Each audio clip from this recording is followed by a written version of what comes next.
Je suis maître Olivier Tamil et j'assure avec mon confrère Alain Rapazzi la défense de M. Maurice Gironcel. Ce dernier s'est vu notifier au mois d'octobre dernier une décision de démission d'office, assez classiquement, par conséquent de sa condamnation au 25 septembre 2025 par le tribunal de Paris. Nous avons fait appel de cette décision, mais cette décision est assortie de l'exécution provisoire et c'est notamment la peine d'inéligibilité. C'est pour cela que M. le préfet de la Réunion a pris cette décision. Nous avons saisi le tribunal administratif d'un recours à l'encontre de cette décision. L'exécution provisoire, notamment des décisions en matière de droit politique, est un sujet qui a été traité par les juridictions internes, mais qui continue encore de poser beaucoup de questions. Et aujourd'hui, notre stratégie a été d'initier de nouvelles questions. Nous soutenons aujourd'hui que le mécanisme, s'il est bien huilé au niveau national, n'est imparfait.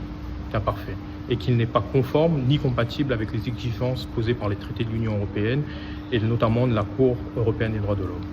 Peut-être plus particulièrement, pourquoi vous me direz sur le droit de l'Union européenne, alors que nous sommes à La Réunion, une élection purement locale, puisque M. Gironcel est maire de Sainte-Suzanne, je vous répondrai qu'à ces élections, depuis 1994, non seulement les citoyens français inscrits sur les listes électorales de la commune votent, mais également les citoyens ressortissants d'États tiers. Sainte-Suzanne pouvait avoir des Allemands, des Espagnols qui, s'ils sont inscrits, votent aux élections locales et aux élections du Parlement européen.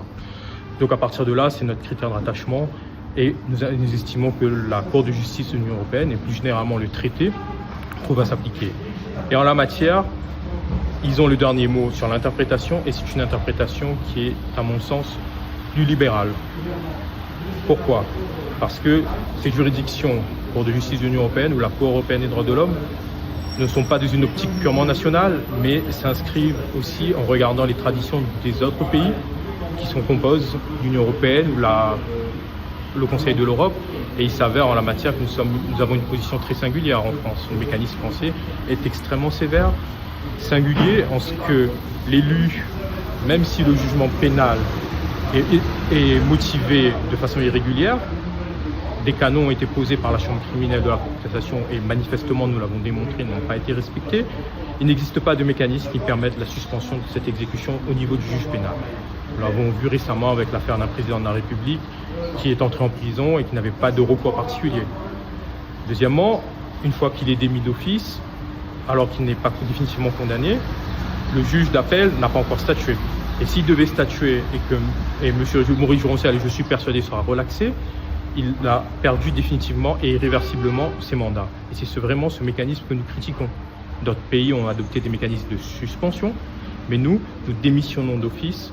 Cela veut dire que de nouvelles élections sont effectuées, et cela, à mon sens, au mépris du droit des citoyens à choisir leurs représentants.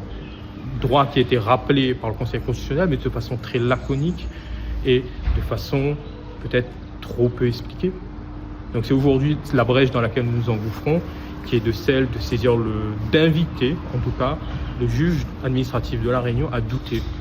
Ne serait-ce que douter de la compatibilité, d'utiliser le mécanisme qui existe lorsqu'il y a un doute, c'est-à-dire saisir le juge de l'Union européenne, poser la question. Et je crois que poser une question, ce n'est pas abdiquer, c'est faire œuvre, je pense, de justice. Et le juge de l'Union européenne nous donnera son interprétation, son avis. Il pourrait nous dire que nous avons tort, alors le sujet sera clos. Mais il pourrait également nous dire que nous avons raison. Et là, je pense qu'il y aura un nouveau débat. Indépendamment de cette décision, M. Gironcel a annoncé qu'il ne se représenterait pas. Donc, cette décision, si elle devait être défavorable, il perdrait ses mandats.